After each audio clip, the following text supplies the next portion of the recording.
Base कमी करत होता. हरे न जायचे ताटा नित्य खटाटोप ओके न जायचे ताटा नित्य खटाटोप मंडोकी वटवट पैसे गा प्रेमाविन भजन नाकाविन मोती आरताविन पोते वाचोने काय कुंकवा नाही ठाव म्हणे मी आहे भावाविन देव कैसा पावे अनुतापाविन भाव कैसा राये अनुभवे पाये शोधोनिया तुका ज्ञान पाहता पाहणे गेले ते शोधोनी एका जनार्दनी अनुभविले हरिमुखे गाता हरपले चिंता त्यानाही मागुता जन्म घेणे. नमो विठ्ठला राजया पांडुरंगा नमो रुक्मिणी माऊली ज्ञानगंगा नमो कुंडलिका नमो चंद्रभागा नमस्कार माता रुक्मिणी पांडुरंगा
सद्गुरु दास तुका जयांचे किलिया स्मरण होय सकल विधेचे अधिकरण तेचे बंधू श्री गुरु चरण श्री गुरुंची नमस्कार नियता जयांचे गावे केला वास तयाचे नसावे उदास ओम नमो ज्ञानेश्वरा करुणाकरा दयाळा तुमच्या अनुग्रह लादलो पावन झालो चराचरी सेवे लागे सेवक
ना ओ स्वामी तुझ्या देवा यावरी न करावा अभेर शरण शरण एकनाथा पाये माता ठेवला नका पाहू गुण दोष झालो दास पायाचा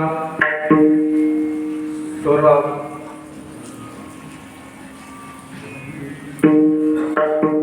नित्य खटाटोप मंडोके वटवट तैसे देगा प्रेमाविन भजन नाकाविन मोती नाकाविन मोते वाजवणे काय प्रस्तुत प्रस्तुत प्राप्त प्रसंगी सेवेकरता निवडलेला अभंग शांती ब्रह्म एकनाथ महाराज यांचा हरिपाठातील 18व्या क्रमांकाचा अभंग आजच्या सेवेकरता निवडलेला आहे. विठ्ठला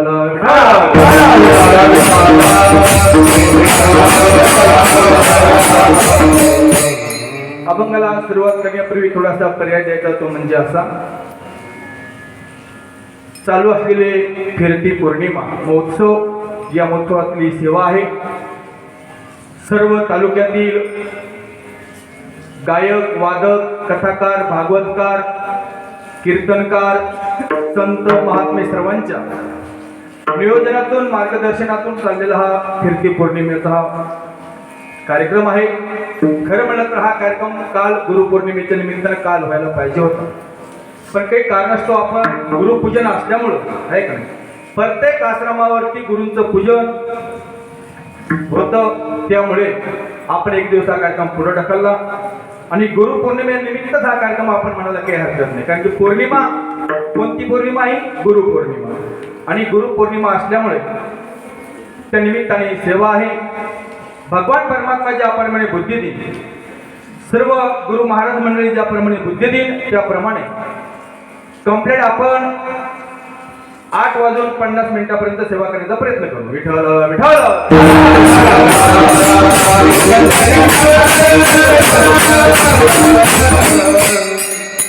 वेळ सांगितला म्हणजे कोणाला शंका नको आता किती वेळ चालतो किंवा मोबाईल दाखवायचा किंवा टाइम दाखवायचा एक नाही, म्हणून वेळ सांगितला म्हणजे ताण. म्हणून हरिपाठातील नाथरायांच्या हरिपाठातील अभंग आहे. न जायची ताटा नित्य खटाटोप मंडोकी वटवट तैसे देगा. नाथ महाराज अभंगामध्ये सांगतात की या मृत्यू लोकांमध्ये जन्माला आल्यानंतर प्रत्येकाला अहंकार आहे. प्रत्येकाला काही जणांना श्रीमंताचा अहंकार असतो, टाटा म्हणजे अहंकार. प्रत्येकाला श्रीमंताचा अहंकार असतो,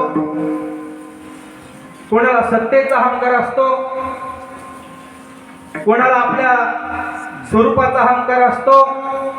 पण तुम्हाला सांगून देईल माय बाबा, आपण या मृत्यू लोकांत जन्माला आलो तर आपण अहंकार केलाच नाही पाहिजे. का?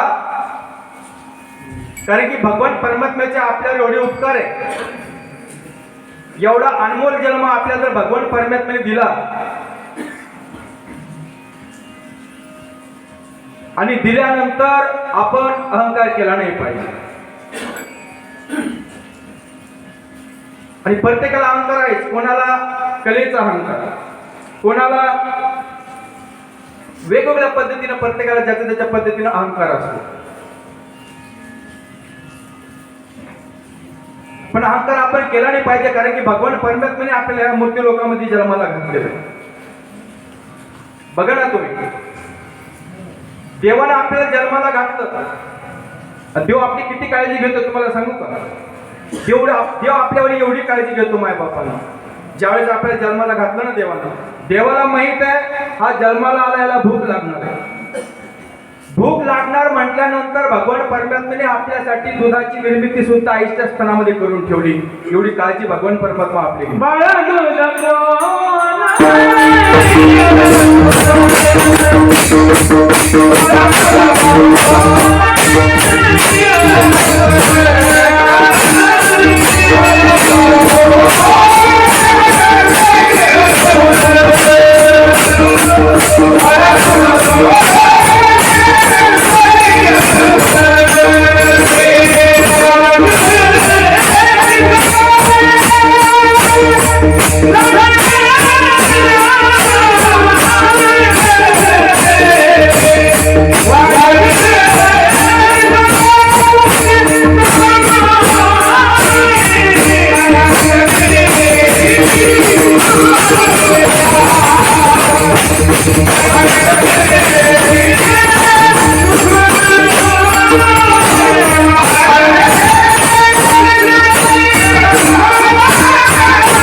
संपत्ती वाढवे श्रीपती सवी दोन्ही आहे का नाही. दुधाची निर्मिती करणारा सुद्धा भगवान परमात्मा. तुम्हाला सांगू का अजून किती काळजी घेतो भगवान परमात्मा. एवढ्या देव थांबला नाही बरं. देवाला माहिती आहे दुधावर भागणार नाही. भगवान परमात्मा अजून किती काळजी घेतो. देवाला माहिती आहे दुधावर भागणार नाही. अगोदर भगवान परमात्म्याने आपल्याला दुधाचे दात दिले पण देवाला माहिती आहे दुधावर भागणार नाही. दुधाचे दात पाडले मग कोणते दात दिले बरं देवानं. पुरुष मंडळी वा ऐक ना अन्न खाण्याचे जेवण करण्याचे. बघा ना किती काळजी घेतो देव आपल्यावर. अजून पुढे जाऊन सांगू का तुम्हाला. देव आपली एवढी काळजी घेतो. दुधाचे दात पाडले भाकर खायचे दात दिले पण अजून पुढे जाऊन भगवान परमात्मा आपली एवढी काळजी घेतो. देवाला माहिती आता 60-70 वर्षाचा झाला. हा काही पण खाईन काही पेन घरात घाण करण सुनबाई याच्यावर खवळण याच्यापेक्षा याचे दात पाडलेले. एवढी काळजी जर भगवान परमात्मा आपले घेत असेल आपण कशाला ताटा करायला पाहिजे. तुम्हाला सांगू का अजून किती काळजी घेतो देव. देवाला माहिती हा म्हातारा झाला. म्हातारा झाल्यानंतर घरात घाण केल्यानंतर घरातले लोक जांभुळा करणार आहे. म्हातारपणात ऐकू सुद्धा येत नाही. एवढी काळजी देव आपल्यावरती घेतो. कळतंय ना. जर एवढी काळजी जर भगवान परमात्मा आपली करत असेल तर आपण काय केलं पाहिजे. भजन केलं पाहिजे. हरिपाठामध्ये काय सांगितलं. हरिमुखे म्हणा हरिमुखे म्हणा. नामस्मरण करण्यासाठी भगवान परमात्म्याने आपल्याला हा देव दिलेला आहे. आपण त्याचा ताटा केला नाही पाहिजे अहंकार केला नाही पाहिजे. तुम्हाला सांगू का चांगदेव महाराजांना सुद्धा अहंकार झाला होता. चांगदेव महाराज तपश्चर्याला बसले. बसल्यानंतर 6-6 महिने ते उठत नव्हते समाधीतून आणि त्यांचा एक नियम होता. 6 महिने झाले की उठले की उठल्यानंतर त्यांच्या समोर जे पडलेले प्रेत गावातले लोक काय करायचे. गावामध्ये जेवढे मेले 6 महिन्यामध्ये तेवढे चांगदेव महाराजांच्या समोर आणून टाकायचे. टाकल्यानंतर एक दिवस त्या ठिकाणून निवृत्ती ज्ञानदेव सोपण आणि मुक्ताबाई तिथून जात होते. जात असताना मुक्ताबाईनं बघितलं आणि ज्ञानोबराला म्हणायला लागली तरी दादा समोर एवढी गर्दी कशाची दिसली. तर तिथला चांगदेव महाराजांचा शिष्य म्हणायला लागला शांततेत बोला मोठ्यानं बोलू नका महाराजांची समाधी भंग होईल. मग मुक्ताबाई म्हणाले का हो यांच्या समोर प्रेत पडलेले याचं कारण काय. त्यावेळेस त्या शिष्याने सांगितलं अगं ताई त्याला माहित नव्हतं हे कोण आहे म्हणून तरी. तो म्हणायला लागला इथे प्रेत पडण्याचं कारण हे महाराज समाधीमध्ये असतात 6-6 महिने. 6 महिने झाल्यानंतर ते उठतात. उठल्यानंतर यांच्या अंगावर पाणी शिंपडतात मंत्र म्हणतात आणि त्यांना जागे करतात. इतकं ऐकल्यानंतर ज्ञानोबरायला आणि मुक्ताबाईला निवृत्ती दादा सोपन दादांना आश्चर्य वाटलं. त्यावेळेस मुक्ताबाई म्हणायला लागली अरे दादा 6 महिन्यापर्यंत यांना झोपू घातल्यापेक्षा यांना आता आपण जागा करू. लोकांना असं वाटलं असं कसं होईल.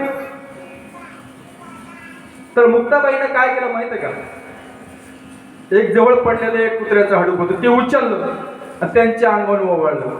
जसे माणसं झोपातून उठावे तसे उठून सगळे उठून बसले. बसल्यानंतर हा चमत्कार त्या लोकांनी बघितला. बघितल्यानंतर लोक निघून गेले. परत निवृत्ती ज्ञानदेव सोपण आणि मुक्ताबाई समोर तीर्थयात्रा करत होते. समोर चालले गेले आळंदीला. आळंदीला गेल्यानंतर 6 महिन्यांना चांगदेव महाराज जागी झाले. म्हणायला लागले करे आहे का कोणी. समोर तर कोणीच नाही. शिष्यांना म्हणायला लागले करे कोणी मेलच नाही का आपल्या गावामध्ये. अहो महाराज मेले होते पण छोटे छोटे बालक आले. त्यांनी विचारलं हे 6 महिने कसे पर्यंत जातील. त्यांनी ताबडतोब त्यांना जिवंत केलं आणि घरी पाठवलं. हा चमत्कार ऐकल्यानंतर चांगदेव महाराजांना जरा अहंकार आला. चांगदेव महाराजांना असं वाटलं आपण 6 महिन्यानंतर यांना जिवंत करतो. यांनी तर ताबडतोब जिवंत केलं. बरं कुठे गेले ते आळंदीच्या दिशेने गेले. आळंदीला गेले म्हटल्यानंतर चांगदेव महाराजांनी विचार केला दिसाल तर लहान दिसतात पण विद्वान दिसतात. त्यांनी एक पत्र लिहिण्याचं ठरवलं. पत्र लिहायला लागले पण काय लिहावं. वयाना लहान आहे आणि ज्ञानानं मोठे. लिहावं तर काय लिहावं. कोरात पत्र जसं पाठवून दिलं. मुक्ताबाईनं निवृत्ती दादानं ज्ञानोबानं स्वप्नानं बघितलं तर पत्र कोरं आहे. पण त्यावेळेस पत्र वाचल्यानं त्याच्यावर कोरं असल्यामुळं परत त्या ठिकाणी त्यांचा शिष्य चांगदेव महाराजांचा शिष्याला सांगितलं हो महाराज तुम्हाला भेटण्यासाठी चांगदेव महाराज येत आहेत, पण येत आहे तर कशावर बसून येत आहेत? वाघावर, जिवंत वाघावर. अजून त्यांच्या हातामध्ये सापाचा चाबूक आहे. असं ऐकल्यानंतर मुक्ताई म्हणायला लागले, दादा आता कसं करायचं रे? ज्ञानोबा म्हणायला लागले, अगं मुक्ते, त्यांना सजीवावर कृपा केली म्हणून ते चालतात, आपण काय करू? चालविली गडा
वाघावर बसून चांगदेव महाराज हातामध्ये चाबूक नागाचा सजीवावर बसून येतात.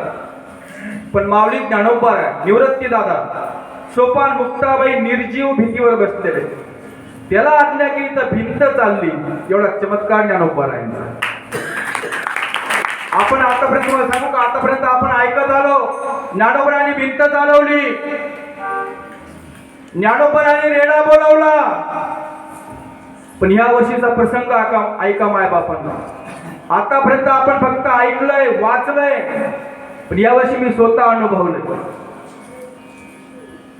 आळंदी ते पंढरपूरची यात्रा जवळ आली होती ना, 2-4 दिवसा अगोदर एक व्हिडिओ फिरत होता. त्या इंद्रायणी मातेमध्ये केमिकलना दुर्गंधी येत होती. ज्ञानोबाला असं वाटलं माझे वारकरी आळंदीमध्ये येतील, स्नान वगैरे करतील, तोंडात पाणी घेतील, आजार होईल यांना. तर ज्ञानोबांनी पाऊस चालू केला. इतका पाऊस चालू केला की सर्व इंद्रायणी माता धुवून काढली. काढल्यानंतर 2 दिवसांना प्रस्थान होतं ना, ऐका बरं का, 2 दिवसांना प्रस्थान होतं. इतका पाऊस पडत होता की इंद्रायणी मातेच्या फुलावरून पाणी चालू होतं. चालू असताना आपण ऐकलं माऊलींच्या मंदिराचे जे अध्यक्ष असतील ते सुद्धा सांगत होते, कोणी आळंदीमध्ये येऊ नका, पाऊस भरपूर पडलेला आहे, इंद्रायणी माते तुडुंब भरून चाललेले आहे, इंद्रायणी आळंदीमध्ये कोणाला प्रवेश नाही. 2 दिवसापासून बातम्या चालू होत्या. पण तुम्हाला सांगून ज्ञानोबाचा चमत्कार, ज्या दिवशी प्रस्थान होतं ना त्या दिवशी मी तिथे गेलेलो होतो. माझ्या बाबा प्रस्थानच्या आदल्या दिवशी निघालो. आळंदीमध्ये संध्याकाळी 5च्या दरम्यान गेलो. इंद्रायणी मातेच्या वरून पाणी चालू होतं. सकाळी उठलो, परत आळंदीमध्ये गेलो. आळंदीमध्ये गेल्यानंतर फुलाच्या वरून पाऊस चालू होता, वरून सुद्धा पाऊस चालू होता. मला असं वाटायचं माऊलीला ह्यावेळेस कोणी मुख्यमंत्री, उपमुख्यमंत्री, एक ते हेलिकॉप्टरमध्ये म्हणा किंवा म्हणत आणून सोडतील बाजूला, असं माझ्या मनात होतं. तिथंच थांबलो. जसा जसा 3 वाजेचा टाइम जवळ येत होता ना, तसा तसा पाऊस नदीवरचा, फुलावरचा कमी होत होता. बघता काय 3 वाजता प्रस्थान होणार, 1 तास अगोदर इंद्राणी मातेनं जागा करून दिली. ही ह्यावेळेसची ज्ञानोबऱ्याचा चमत्कार.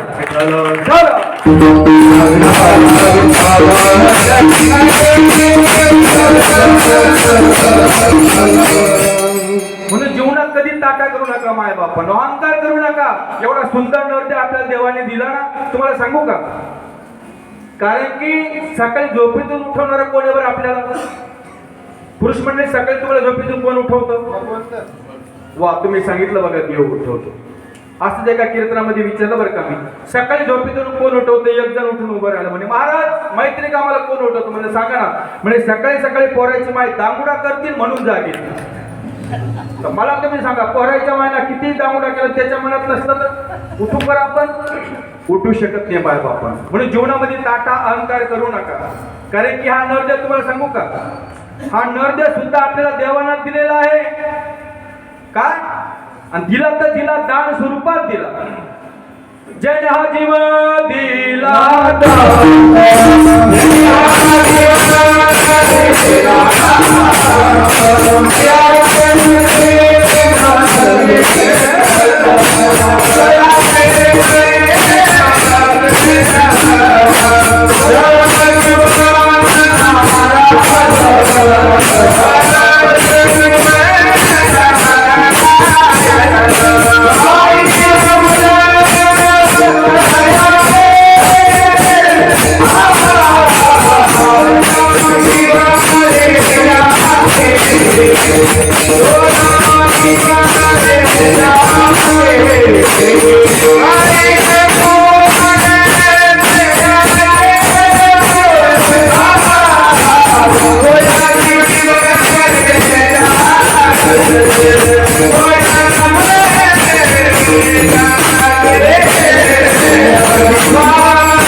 भगवंतांनी दान स्वरूपात दिला. जेणे हा जीव दिला दान.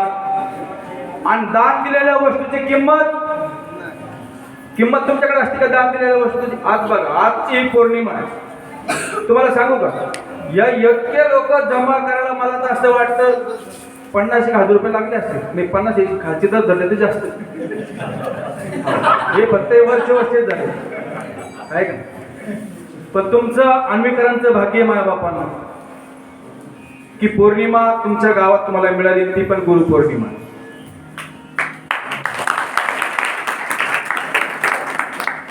आणि गुरुची जर आपण सेवा केली, गुरुचं काम आहे अंधारातून प्रकाशाकडे न्यायचं काम गुरुचं असतं. आमच्या सुद्धा अंधकार होता, पण सर्व गुरु महाराजांनी आमच्यातला अंधकार नाहीसा करून ज्ञानाकडे आणलं. ज्ञान आमच्यामध्ये प्राप्त केलं. विठाल विठाल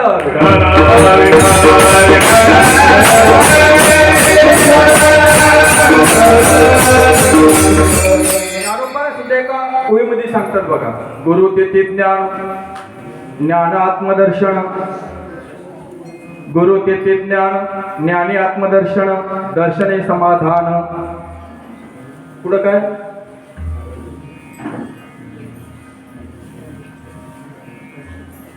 विठाल विठाल विठाल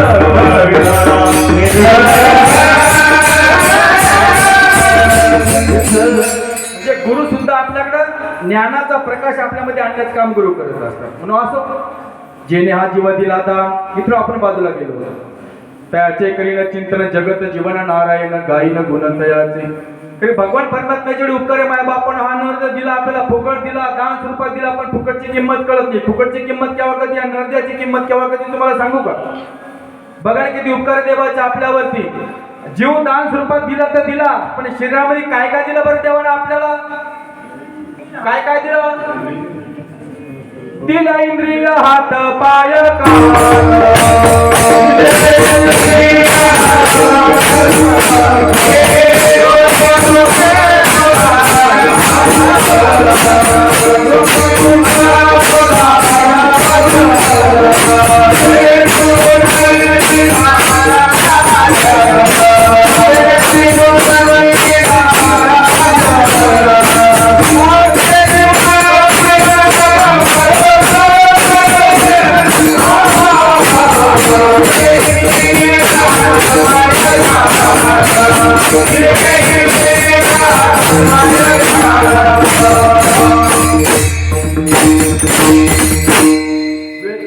बरोबर सिंगल घेऊ आपण बरं का. दिले इंद्रिय हात पाय कान. बघा ना किती उपकार देवाचे आपल्याला. आपण जीवनामध्ये अहंकार केला असती पाहिजे. आपलं काहीच नाही, सगळं देवानं दिलं आपल्याला भजन करण्यासाठी. देवानं काय दिलं? हात दिले बघा. हात कशासाठी दिले बरं? पुरुष मंडळी तुम्हाला नाही कळणार. महिला मंडळी हात कशासाठी दिले? तुम्ही सांगितलं बाबा टाळ्या वाजवण्यासाठी बरं का महाराज. मी असं एका कीर्तनामध्ये विचारलं बरं का दादा, हात कशासाठी दिले? एक आजी उठून उभ्या राहिला. महाराज आम्हाला माहिती नाही का हात कशासाठी दिले? बरं सांगा ना आजी. म्हणजे शेजारीचे बांधत वरासाठी याच्यासाठी दिले बरं हात? नाही, हात दिले असेल तर देवाचं टाळी वाजवण्यासाठी दिले. बरं किती उपकार आहे देवाचे. आता तुम्हाला सांगू का, या हाताची या पायाची किंमत केव्हा कळते? ज्यावेळेस आपण दवाखान्यामध्ये जाऊ का त्यावेळेस कळतं. एखाद्याचा ऍक्सिडेंट झाला, दवाखान्यात गेल्यानंतर पाय मोडलेला असला की डॉक्टर साहेब तपासतात, पायाचं ऑपरेशन करतात. ऑपरेशन झाल्यानंतर 5 लाख रुपये बिल काढतात. मग सांगतात की तुमचं ऑपरेशन क्लिअर झालं, आता तुम्ही बाबा 5 लाख रुपये बिल द्या, घरी जा. असं म्हटल्यानंतर ते बाबा रडायला लागलं तर डॉक्टर साहेबाला असं वाटलं हे 5 लाख रुपये बिल जास्त झालं असेल म्हणून बाबा रडत असतील. बाबा रडू नका, एक काम करा, 5 लाख रुपये झाले तुमचं, पण एक काम करा, रडू नका, त्याच्यातले 1 लाख रुपये कमी द्या. आता किती द्या? 4 लाख रुपये. मग बाबाने शांत बसवणं, याच्यापेक्षा आणखी मोठं रडायला लागले. डॉक्टर साहेबाला असं वाटलं अजून जास्त बिल झालं असेल. बाबा रडू नका, एक काम करा, अजून 1 लाख रुपये कमी द्या. आता किती द्या? आता शांत बसवून बाबाने याच्यापेक्षा आणखी मोठं रडायला सुरुवात केली.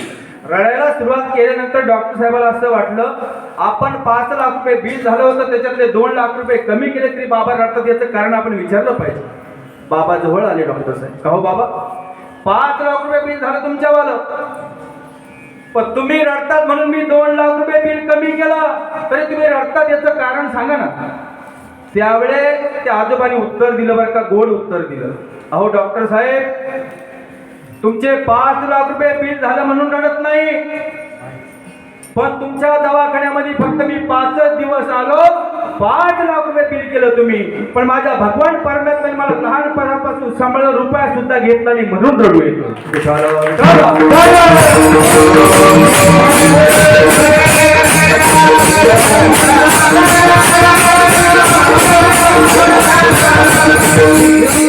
देवाची उपकारे मायबापानं आपल्यावरती. हात दिले देवाने टाळी वाजवण्यासाठी. अजून काय दिलं? दिले इंद्रिय हात. पाय दिले बघा. पाय कशासाठी दिले बरं? भगवंताची वारी करण्यासाठी. वा वा वा, तुम्ही मस्त गोड प्रमाण दिलं, उत्तर दिलं बघा. नाहीतर एक जण म्हणे महाराज शेतात जाण्यासाठी. शेतात पाय जर दिले असेल तर पायी तीर्थयात्रा घडू, देह संत दारी पडू. काय मस्त आनंदी ते पंढरपूरची वारी केली बऱ्याच जणांनी. काय आनंद होता बरं. मस्त ज्ञानोबा तुकोबारायचं भजन करत करत आनंदी ते पंढरपूरला पोहोचले. आणि ज्यांना पाय होते ते गेले मस्तपैकी भजन करत, नाचत कुदत, आहे की नाही, देवाचं भजन करत. ज्ञानोबा माऊली तुकाराम,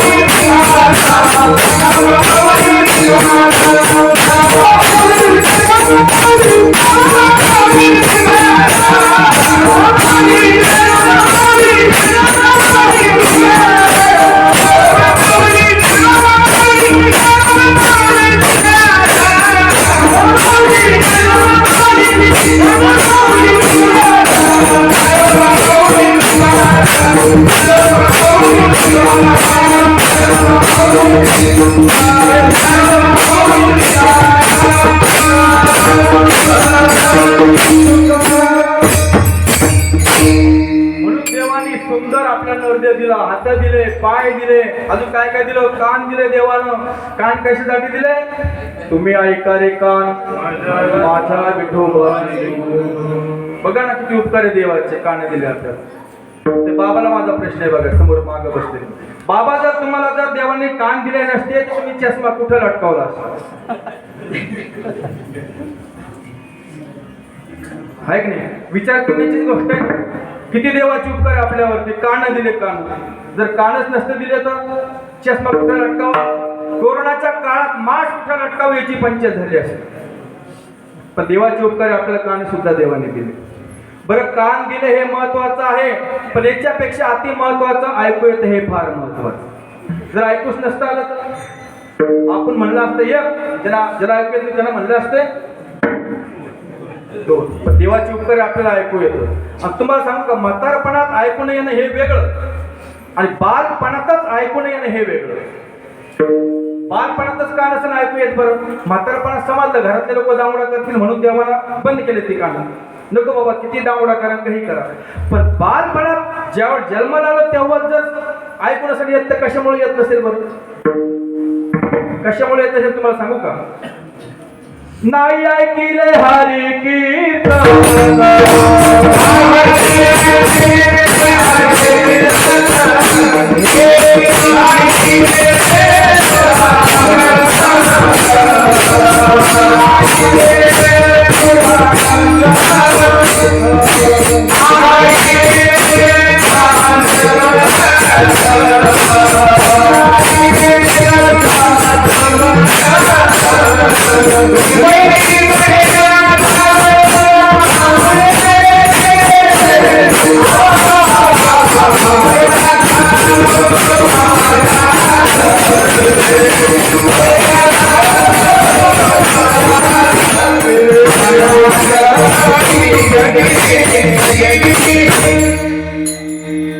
कशामुळे ऐकू येत नसेल?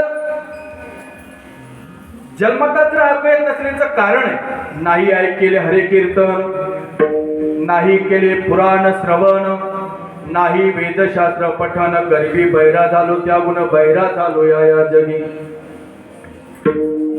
बैरा झालो, देवाचं भजन ऐकलं नाही. मुका कशामुळे होत असेल बरं? आपण तुम्हाला सांगू का, जिथं कीर्तन चालू असेल तिथं कधी नाव ठेवू नका. जिथं भजन चालू असेल तर तुम्हाला सांगू का, बऱ्याच ठिकाणी आम्ही बघतोय मंदिराचे भोंगे जर एखाद्याच्या घराकडे असले, लोक म्हणतात बंद करा ते, त्याचा आवाज जास्त झाला. समजून चालावं पुढच्या जन्मामध्ये मुका. साधू संतांची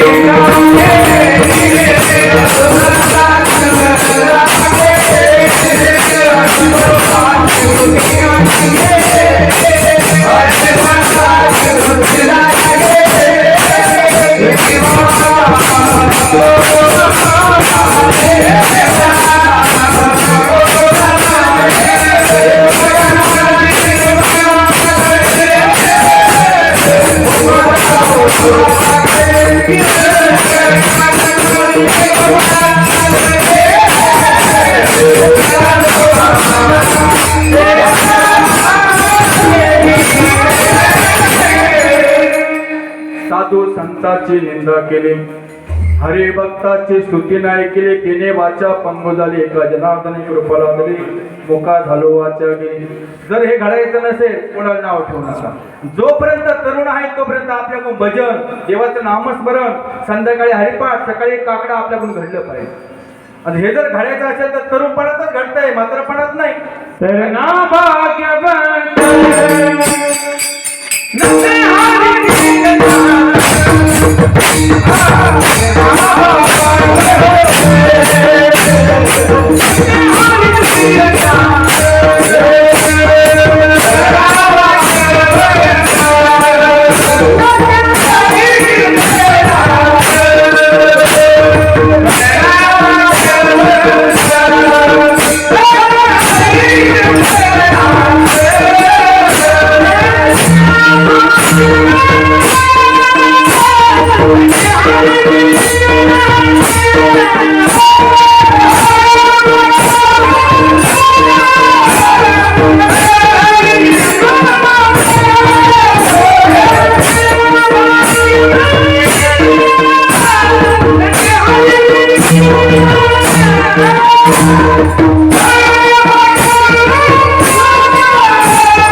महाराजांनी प्रमाण दिले बघा. करुणा भाग्यवंत नटे हरी कीर्तनात.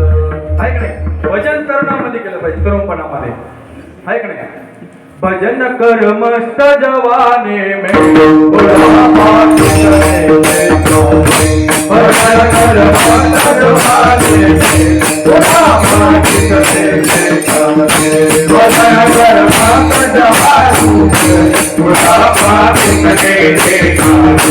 भजन कर मस्त जवाने में बुढ़ापा किसने देखा. करायचं. भजन कर मस्त जवानी में बुढ़ापा किसने देखा. कान से पहले हो जाओगे भजन तुम सुन नहीं पाओगे. भजन कर मस्त जवानी में बुढ़ापा किसने पाव से लुढ़े हो जाओगे. तीर्थ तुम कर नहीं पाओगे. इसलिए तरुणपणामध्ये आपण जवळ हे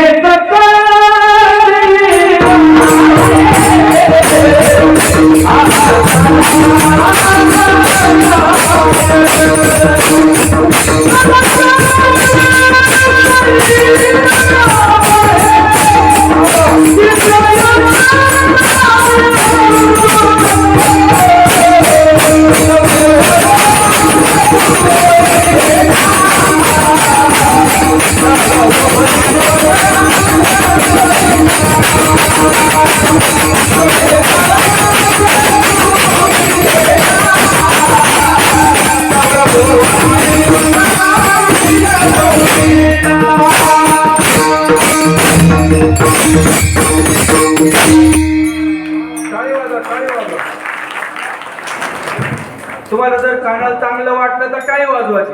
जर नाहीच वाटलं तर झोपाय येऊ नये म्हणून तरी वाजवा. आहे का नाही? जर चांगलं वाटलं तर तुम्ही टाळी वाजवली, या कलाकारांना सुद्धा आनंद वाटतो. आपल्याकडे दुसरं द्यासारखं काही नाही, फ्री सेवा आहे. फक्त टाळ हायकी करायची नाही. विठाला विठाला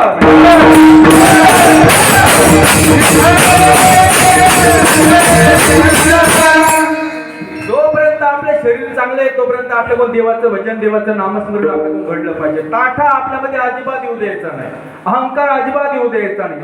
आणि ज्याला असं वाटतं ना मी मोठा आहे,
अहंकाराचा वारण लागू राजसा माझ्या विष्णुदासा भाविकांची.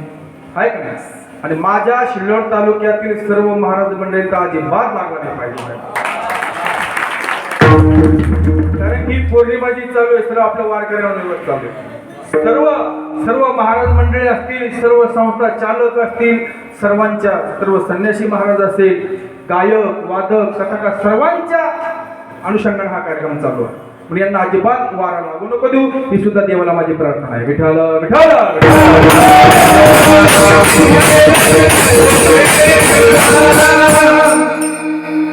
म्हणून अजिबात ताठा अहंकार आपल्याला झालंच नाही पाहिजे. कारण की तुम्हाला सांगू का, ताठा ज्याला होतो त्याला अहंकार झाला त्याला. आणि या अभंगामध्ये नाथ महाराज सांगतात, न जायची ताटा नित्य खटाटोप. आणि जो एखाद्या पावसामध्ये बेंडूक असतं बघा, जो जर म्हणत असेल स्वतःला मी मोठा आहे, माझं सर्वांनी ऐकलं पाहिजे, मीच देव आहे, समजून चालावं. हा ताठा कशाप्रमाणे आहे, एखाद्या नदीमध्ये जर बेंडकं असेल ना, ते ट्राव ट्राव ट्राव ट्राव, लहान असलं तर बारीक वरडतं, थोडं मध्यम असलं तर थोडं मोठं ना, मोठं असलं की मोठ्याने वरडतं. अभंगाचं पहिलं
मस्त प्रमाण मानलं महाराजांनी. न जायाचे ताठा नित्य खटाटोप.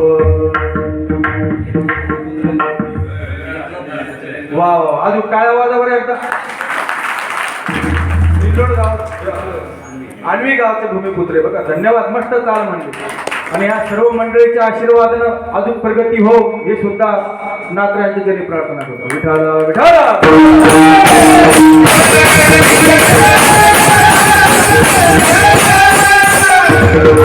अभंगामध्ये सांगतात न जायची ताटा नित्य खटा डोकं मंडुकी वटवट तैसे ते गा. जसं तुम्ही स्वतःला मोठं समजतात ओरडतात म्हणतात ते कशाप्रमाणे बेंडकाप्रमाणे पाण्यातले बेंडक किती ओरडले तरी तुमचं त्याच्यावर लक्ष नसतं. तसं नाथ महाराज सांगतात न जायची ताटा नित्य खटा डोकं मंडुकी वटवट तैसे ते गा.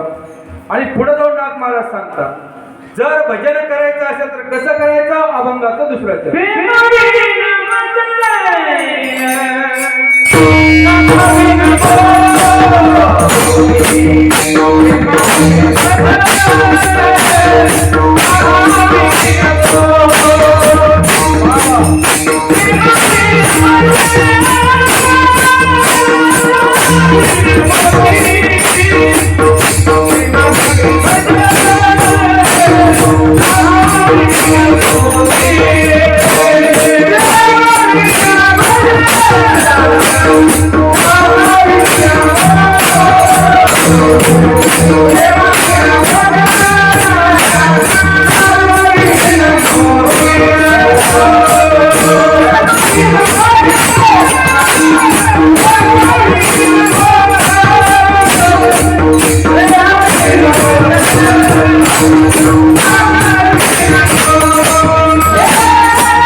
भजन भजन कसं करायला सांगितलं प्रेमानं. तुला सांगू का भजन प्रेमानं करायला सांगितलं. भजन करत असताना काचपणा करायला नाही पाहिजे. प्रेमानं भजन केलं पाहिजे. आणि तुम्हाला सांगू का जो प्रेमानं भजन करतो त्याच्याच पाठीमागे भगवान परमात्मा उभा राहतो. बघा ना तू न तर काही लोक म्हणतात भजन करणं म्हणजे प्रेमानं काय वरून काय. लोकांना काय कळतं आपल्याला जरी कळत नसेल पण देवाला कळतं.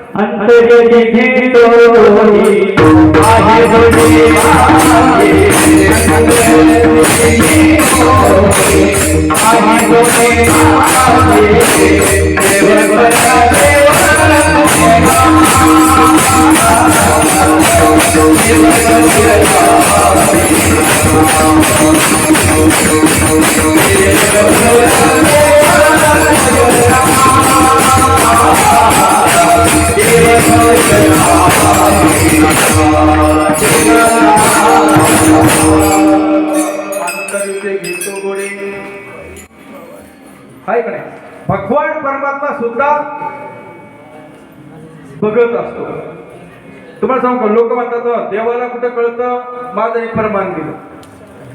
आणि तुम्हाला सांगू एक अति महत्वाचा एक पॉइंट, आपल्या खांद्यावर चित्रगुप्त नावाचा कॅमेरा आहे. कॅमेरा लावलेला आपला कॅमेरा खांद्यावर. वेळ कमी आहे आपल्याकडे. आपल्याला कळत नसेल, देवाला कळत नसेल, तुम्हाला सांगू का आपल्या खांद्यावर चित्रगुप्त नावाचा कॅमेरा आहे. त्या कॅमेऱ्यामध्ये सगळं रेकॉर्ड होत असतं. कोण प्रेमानं भजन करतं आणि कोण कसं करतं. तुम्ही जर चांगलं प्रेमानं भजन केलं तर कॅमेऱ्यात रेकॉर्ड होईल. तुम्ही जर कास्तपणा केला तर कॅमेऱ्यात रेकॉर्ड होईल.